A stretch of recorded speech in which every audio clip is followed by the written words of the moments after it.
Hola amigos, bárbaros todos, nuevamente tenemos la sección Bonus Track, donde vamos a analizar libros, más que nada libros, películas, videojuegos y todos aquellos elementos de la cultura popular que nos remitan a la espada y a la brujería. Así que en esta oportunidad tengo el agrado de presentar Zotic, el último continente. Vamos a luchar por cada tesoro que desde Natexlan. Entonces, ¿qué es Zotic? Es una colección de cuentos del escritor Clark Ashton Smith que fueron escritos entre los años 20 y los años 30 aproximadamente, justamente pues el auge y la explosión de la literatura pulp. Entonces nuestro amigo Clark Ashton Smith, junto con Robert E. Howard, el creador de Conan, ya muchos lo conocerán, y también el mismísimo Lovecraft, eran algo así como parte de la triada de oro de la literatura pulp. Pero en esta oportunidad nos vamos a centrar en este escritor no muy conocido, pero para mí tal vez uno de mis favoritos, llamado Clark Ashton Smith. Hago un pequeño paréntesis para comentarles mi historia de cómo conocí a este autor y cómo me enamoré pues desde la escritura de Clark Ashton Smith. Y fue por este libro de acá de Howard Phillips Lovecraft llamado El horror sobrenatural en la literatura, que compré por ahí por el año 2000-2001. Entonces este libro es un glosario tanto de autores como de novelas, tanto de horror y horror cósmico, que justamente te pueden dar luces y te pueden presentar a muchos autores que tal vez no conocías, y a mí personalmente, para mí este libro fue una mina de oro. Gracias a este libro conocí autores como Arthur Machen, Algernon Blackwood, tal vez William H. Hudson y muchos más. Incluso también algunos autores que ya conocía sus libros, no conocía algunos relatos que de alguna forma se adelantaban a lo que vendría a ser el horror cósmico, como por ejemplo Bram Stoker. Yo ya conocía a Drácula, creo que no hay nadie que no lo conozca, pero había una obra no muy conocida que le escribió casi al final de su carrera, creo que es más, fue la última que escribió antes de que se lo lleve la sífilis, y fue la obra La guarida del gusano blanco, en el cual ya vemos, o para mí yo veo, lo que es una anticipación del horror cósmico. Así que gracias a este libro conocí a nuestro amigo Clark Ashton Smith. Pero en aquellas épocas no encontraba ningún libro de Clark Ashton Smith en ninguna librería de Perú. Lo máximo que encontraba era una colección de cuentos donde de repente pues había uno solo de este autor. Entonces, justamente aprovechando que en la universidad por aquella época estaba en un curso de encuadernación, me hice aquí mi propio libro de Clark Ashton Smith. Supuestamente en la tarea el libro tenía que ser pues con las hojas en blanco, simplemente ver qué tanto encuadrábamos o el diseño que le poníamos a la portada, pero yo me aproveché de la impresora de la universidad, así que pues yo aquí me hice una especie de Frankenstein juntando varios relatos de Clark Ashton Smith, así que este fue mi primer libro y le tengo pues un montón de cariño. Claro, ahora lo veo tal vez un poquito chapucero, pero era lo que había en esa época. Pero bueno, vamos a ver un poco los mundos perdidos de Clark Ashton Smith. Sus mundos perdidos son antología de mundos, valga la redundancia, que están por caducar o están por desaparecer. Entonces los tres que son más conocidos y que yo les recomiendo en primer lugar es, en este caso, Zotic, es el que más me gusta. Es justamente un mundo decadente que se ubica en el futuro, pero las tecnologías se han olvidado y nuevamente pues se vuelve como una especie de época de espada y brujería con ciertos pues elementos orientalistas a los Mil y una noches, y también pues con muchos elementos de la Roma más decadente. Entonces estamos en una sociedad en la cual la brujería está a la orden del día. Hay aventureros, hay guerreros, también hay príncipes decadentes en búsqueda de sensaciones cada vez más fuertes, y hay un tema también bastante recurrente justamente en esta colección llamada Zotic, y es justamente, no sé cómo decirlo, la pasión carnal por aquellos que se fueron. Ya me van a entender, y cuando hago un poco la sinopsis de cada uno de los cuentos también van a saber a lo que me refiero. Entonces justamente estamos en un mundo decadente, un mundo donde el sol está por extinguirse y finalmente pues ve sus últimos días, no diría de gloria, sino sus últimos días de decadencia antes de desaparecer. Eso es Zotic.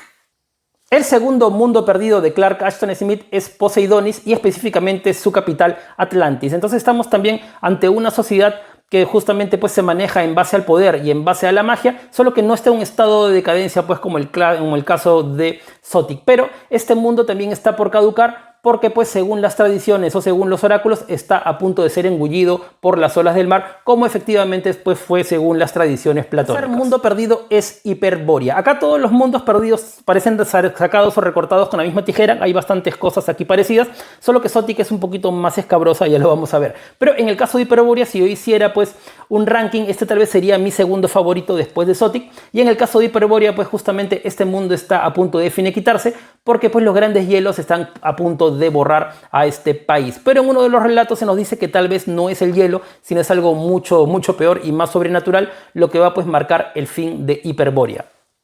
Y hay otros relatos que, a pesar de no ser específicamente de mundos perdidos, también les puede ser pues bastante interesante. Como por ejemplo en el caso de Siccar. Esta locación simplemente tiene 2 historias, es creo que la más corta. Y acá tenemos siempre al personaje que es una especie de archimago galáctico llamado Malweb. Es bastante interesante, es un horror un poco más cercano al horror cósmico, pero como ya dije, pues simplemente son 2 relatos y yo creo que es algo que debió haber sido explotado mucho más, pero bueno, nos hemos quedado con las ganas. Pero aún así es también una colección bastante interesante. Ya entrando un poco en el terreno del pseudo-realismo, también tenemos una colección de cuentos llamada Averuan. No sé si lo estoy pronunciando bien, pero está enmarcado en una especie de Francia medieval ficticia, igualmente pues lleno de demonios, de monstruos y de otras cosas más. Acá hay un relato que a mí me parece buenísimo, que lo he leído un montón de veces, que se llama El Coloso de Hilo Urne. Yo se lo recomiendo, pero yo he leído todas estas sagas literarias, es decir, todas estas colecciones o mundos perdidos de Clark Ashton Smith, así que si es que pues este video de acá tiene pegada, voy pues en videos sucesivos a hablar pues un poco más de otros mundos de Clark Ashton Smith. Y finalmente también tenemos una colección, pero que ya está más un poco ubicado en la ciencia ficción, que justamente pues tiene que ver con colonias humanas en otros planetas. Y nos vamos con una breve reseña de cada una de las 16 piezas que componen la colección de este mundo perdido llamado Zotic. Entonces no voy a contar la historia completa para no malograrles pues acá, o para no spoilearles, pero simplemente pues voy a dar una pequeña premisa para que ya tengan una idea de qué se trata cada una de estas historias. Y abrimos con el relato llamado Cetra. Cetra es un joven cabrero que en su deambular llevando su ganado llega por accidente al mismísimo jardín de Tasaidón. Tasaidón es como una especie de archidemonio en este mundo de Zotic, lo vamos a ver nombrado en un montón de relatos. Entonces resulta que nuestro cabrero come uno de los frutos prohibidos de este jardín de Tasaidón y como castigo él tiene la posibilidad de ver sus vidas anteriores y en una de esas vidas él había sido el rey Amero. Entonces él cae en una especie de estado de enajenación pensando que es el rey, así que va a buscar su antiguo reino y su palacio que ya está completamente en ruinas y en ese momento pues es un sitio donde viven leprosos. Pero se le aparece Tasaidón y le hace un ofrecimiento que puede hacer que él vuelva atrás en el pasado y viva pues nuevamente su vida como rey, pero al terminar su periodo va a tener que entregar algo más que su alma. Segundo relato. Nigromancia en Nat, y aquí la cosa ya se pone un poco pues escabrosa. Aquí tenemos la historia del príncipe nómade llamado Yadar, al cual le han secuestrado a su amada Dalili. Entonces su amada Dalili ha pasado pues de mano en mano, de esclavista en esclavista, y nuestro héroe Yadar pues ha ido a buscarla, hasta que la pista finalmente la lleva a la isla de los nigromantes, una isla con muy mala fama porque sus habitantes tienen pues la habilidad de volver a la vida a los muertos como una especie pues de autómata. Así que Dalili, al llegar a esta isla, de alguna forma se ha ahogado. El señor nigromante de esta isla la ha vuelto a la vida como un autómata para que le sirva de muchas formas, ya me entenderán. Entonces justamente pues aquí tenemos a nuestro héroe que quiere de alguna forma acabar con el nigromante, salvar pues a su amada que ya no está entre los vivos, y acá justamente no les voy a contar el final, pero acaba pues con un tema muy agridulce y con una pregunta si es que existe el amor después de la muerte. Número 3. El imperio de los nigromantes. Acá en las historias siempre se van a repetir también algunos sitios o unas locaciones geográficas. Así que nuevamente tenemos a 2 hechiceros o 2 nigromantes justamente de la isla de Nat. Pero esta vez pues ellos han sido o han estado viajando por varios países, pero finalmente pues ellos han sido expulsados a el desierto de Zincor para pues que ahí mueran de hambre y de sed. El desierto de Zincor antiguamente pues era un reino muy boyante, así que esto les ha venido de perillas a nuestros 2 nigromantes porque con su magia en este mundo lleno de polvo y de momias han creado pues nuevamente un imperio de muertos. Entonces han levantado a todas las momias de sus sepulcros, han creado un ejército, las han mandado pues a labrar la tierra y finalmente pues han creado un reino de muertos. Incluso también pues se han hecho un harem con aquellas momias, mujeres o momias muertas que no estaban muy corrompidas, que digamos, pues justamente para su diversión. Entonces justamente pues ellos tiranizan a los muertos, pero un príncipe revivido empieza pues de alguna forma a tener recuerdos de su vida azarosa y su vida pues también como guerrero, así que decide en su mente de muerto crear una especie de venganza contra estos nigromantes que ya han abusado demasiado de los no vivos. El señor de los cangrejos. La rivalidad entre 2 archimagos llega a su punto álgido cuando descubren el paradero de una especie de pergamino muy poderoso en la isla de los cangrejos. Así que ambos se enrumban por partes diferentes a esa isla, donde finalmente pues se va a llevar un desenlace sumamente sangriento, pero tiene mucho que ver pues con cangrejos carnívoros y caníbales. La muerte de Ilalota. Todos están llorando la muerte de Ilalota, la dama de honor de la reina y también pues una presunta bruja. Justo en este momento llega de un largo viaje nuestro héroe, el noble Tulos, y justamente llega para darse cuenta de que se está llevando a cabo el funeral de Ilalota pues en un ataúd abierto. Entonces él se acerca a ella y él parece ser el único invitado de este servicio fúnebre que le parece escuchar o sentir de que ella abre los labios y le dice muy bajito de que él la tiene que buscar a ella pues en el sepulcro a la medianoche. Y justamente pues esto embona un poco con los juegos amorosos de ellos dos cuando ella estaba en vida, en la cual en muchos de ellos ella pues hacía como que la muerta se hacía el inerte y esto lo prendía pues ahí a nuestro héroe Tulos. Así que justamente en ese momento o un poco después, la reina también lo requiere a Tulos para que la busque en su alcoba a la medianoche. Entonces Tulos tiene que tomar una decisión: buscar o ir al lecho de la muerta pero que lo prende en deseos, o ir al lecho de la reina viva, a la cual también desobedecerla puede implicar la muerte. El tejedor de la tumba. Dos guerreros, y aquí permítame leer el nombre porque no me acuerdo, Yanur Grotara y Tirlain Ludoka, son enviados a la ciudad o la desértica ciudad de Caon para recuperar los huesos o los restos pues, de una momia que en su vida fue un hechicero muy poderoso. Así que nuestros dos héroes entran a una necrópolis en la cual tal vez de repente hay una entidad extraterrestre que se ha mantenido ahí alimentándose de los cadáveres y tal vez aún tenga hambre. La magia de Ulua. El joven e inocente Amalsain consigue un puesto como copero real en el reino de Mirab, que en esa época pues es ya la cuna pues de todas las perversiones posibles. Así que llega a este reino para finalmente pues ser poco a poco y de forma progresiva y de forma cada vez más violenta, ser acosado por la princesa Ulua, quien a su tierna edad pues es una experta maga. Así que le va creando pesadillas, va atormentándolo mentalmente hasta que nuestro joven Amalsain no tiene pues otro recurso que recurrir a su tío Sapnón, quien es un afamado hechicero, porque la mejor forma de luchar con la magia es con la misma magia. El dios de los muertos. Aquí tenemos al príncipe exiliado Farion, quien justamente con su amada se van a escapar o se guarecen del ataque de unos bandidos en la misteriosa ciudad oriental de Sul-Basir, también llamada la ciudad de los muertos. ¿Cuál es el problema? Que justamente según las leyes de esta ciudad, toda aquella persona que muera dentro de los muros de Sul-Basir, ya sea un rico, ya sea un pobre, ya sea un mercader, ya sea un extranjero, necesariamente tiene que ser llevado a la mansión del dios de la muerte Mordigan para que éste se alimente del muerto. Pero el problema es que la amada del príncipe Farion tiene una condición llamada catalepsia, en la cual ella parece estar como que muerta un día y medio aproximadamente, y justamente pues por las fatigas del viaje eso le da cuando llegan a esta ciudad. Así que es llevada por los sacerdotes misteriosos del dios Mordigan para que éste se alimente de ella. Así que nuestro personaje Farion tiene que tener una carrera contra el tiempo para salvar a su amada. El ídolo oscuro. Este es tal vez mi relato favorito pues de todos los que están aquí metidos en Zotic. Justamente tenemos la historia de un joven mendigo llamado Nartos, quien en su deambular es brutalmente arrollado por el príncipe Sotula que lleva en su caballo, así que de esta forma le causa pues una cojera permanente a nuestro mendigo llamado Nartos. Así que con el pasar del tiempo, este mendigo en su divagar va siendo pues discípulo de magos hasta que se convierte en el poderoso y temido mago Namirra, mientras al mismo tiempo el príncipe Sotula también ha conspirado con su padre y lo ha asesinado y se ha convertido en rey. Así que ya ha pasado mucho tiempo y finalmente Namirra, nuestro hechicero, piensa que ya es hora de cobrar venganza contra el rey Sotulos. Así que esta es tal vez una de las historias, si no más, la más violenta del libro, pero también pues tiene un montón de matices y me gusta mucho. Y aquí también hay un pequeño plot twist, y es que justamente pues el dios tutelar o el demonio tutelar, perdón, de nuestro mago Namirra es justamente el archidemonio Tasaidón. Y este archidemonio no ve con muy buenos ojos la venganza del mago porque justamente Sotula es una persona tan perversa y tan maligna que justamente pues a nuestro archidemonio eso le agrada. Así que nuestro mago va a verse obligado a buscar una deidad incluso más prohibida o más maligna que el mismo archidemonio.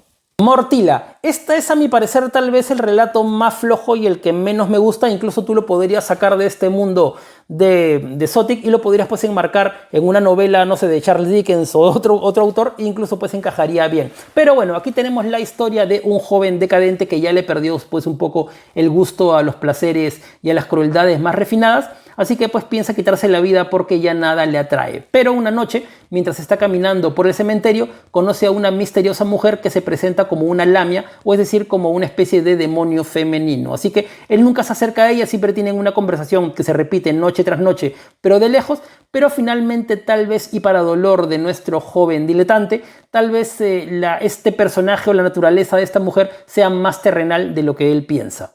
El abad negro de Putum. Este tal vez es el relato más howardiano, por así decirlo, que nos puede recordar un poco pues las historias de Robert E. Howard en el mundo de Conan. Justamente pues aquí tenemos a dos guerreros, tenemos pues a Sobal el arquero y tenemos a Kushara el lancero. Ambos tienen la misión de escoltar a un eunuco para comerciar con una chica que se dice que es la más hermosa y llevarla finalmente pues al harén del rey. Así que justamente cuando están de regreso, una vez que han comprado a la muchacha, justamente pues pasa una especie de tormenta mágica o algo que los hace guarecerse en un misterioso monasterio donde nada es lo que parece.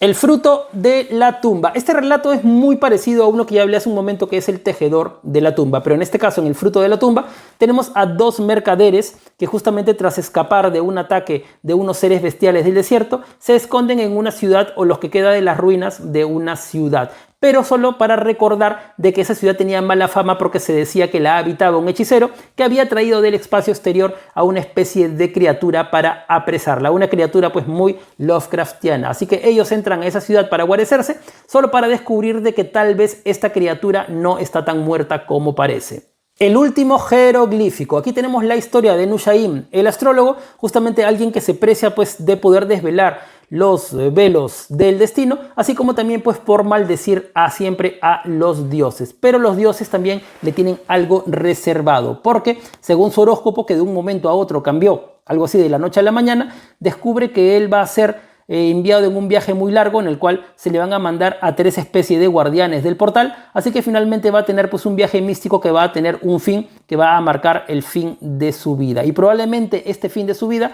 sea que él sea llevado ante el mismísimo dios del destino y también el dios de la magia llamado Bergama. Así que un poco pues teniendo en cuenta los relatos griegos, nunca es bueno pues escupir a los dioses porque los dioses recuerdan. La isla de los torturadores, tal vez mi segundo relato favorito, está nomás ahí casi pues con el ídolo negro. Aquí tenemos la historia del príncipe Fulbra, el cual ha visto cómo su reino se ha visto completamente terminado por una especie de epidemia mágica tal vez, llamada la muerte plateada, que hace que la gente se quede como completamente congelada y la piel pues adquiera un poco la tonalidad y la consistencia de la porcelana. Entonces justamente pues nuestro príncipe logra salvarse porque su mago le da un anillo mágico en el cual lo mantiene pues a salvo de esta epidemia, pero si es que en algún momento se lo quita, la epidemia pues nuevamente va a golpear. Entonces nuestro príncipe decide autoexiliarse y buscar ayuda en otro reino, así que tras hacer un largo viaje en barco cae accidentalmente en Ukastrok, también llamada la isla de los torturadores. Es una isla de gente cruel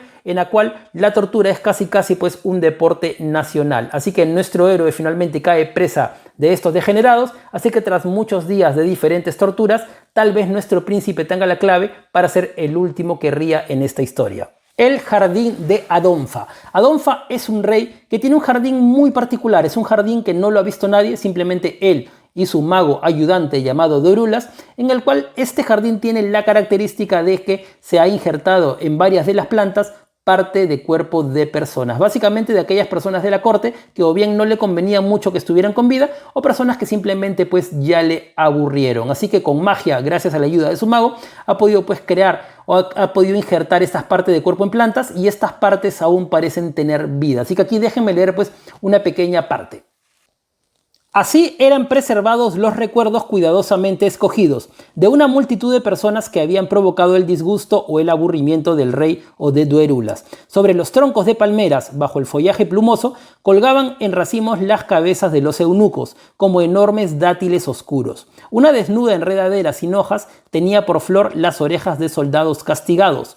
Cactus deformes tenían como fruta pechos de mujeres o sus cabellos como hojas. Extremidades o torsos completos habían sido unidos con monstruosos árboles. Algunas de las gigantescas hojas del tamaño de una bandeja portaban corazones palpitantes y ciertas flores más pequeñas tenían en el centro ojos que todavía se abrían y cerraban entre las pestañas. Otros injertos eran demasiado obscenos o repelentes para ser relatados. Así que finalmente nuestro rey cree que ya no requiere los servicios del mago Dorulas, que también pues formaba parte como una especie pues de jardinero en este jardín horroroso, y entonces él va a descubrir justamente por qué no debes dejar pues un jardín descuidado por mucho tiempo.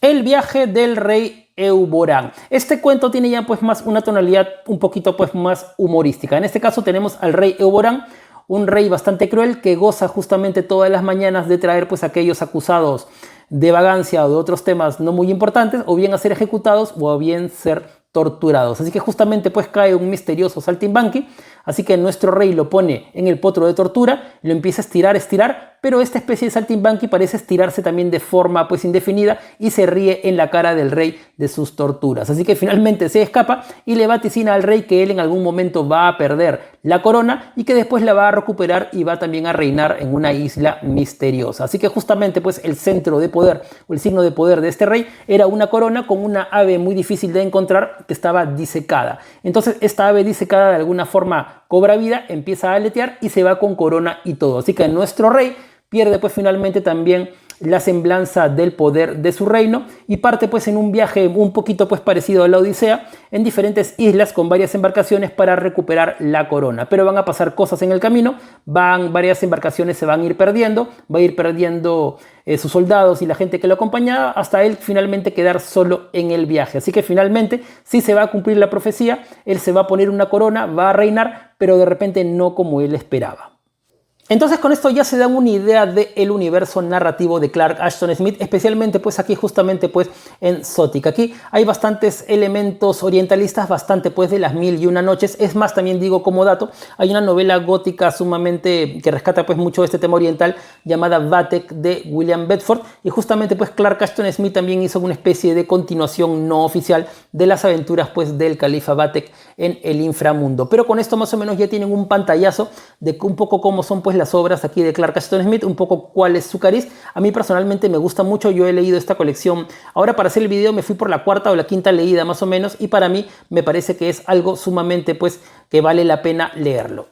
Entonces hacemos ahorita el match con la parte rolera. Esta obra, Sothic, ¿con qué juego de rol me puede inspirar mis partidas? Yo creo que desde que yo empecé a jugar, este fue mi primer juego de rol en solitario, Disciples of Bone and Shadows o Discípulos del Hueso y la Sombra, yo en ese momento me hizo recordar bastante pues a los mundos de Sothic. Aquí tenemos pues a bestias que han caído de profundos abismos, tenemos reyesuelos decadentes, tenemos un mundo que está casi terminado, tenemos también el tema, bueno, en el caso de Sothic, que el sol se está apagando, en este caso, en el caso de Disciples of Bone and Shadows también, el sol prácticamente no da a una buena parte acá de la Tierra, entonces me hace recordar mucho a eso. Así que si es que te gustó este juego Disciples of Bone and Shadows, definitivamente yo creo que te va a gustar la obra de Clark Ashton Smith, específicamente de Sothic.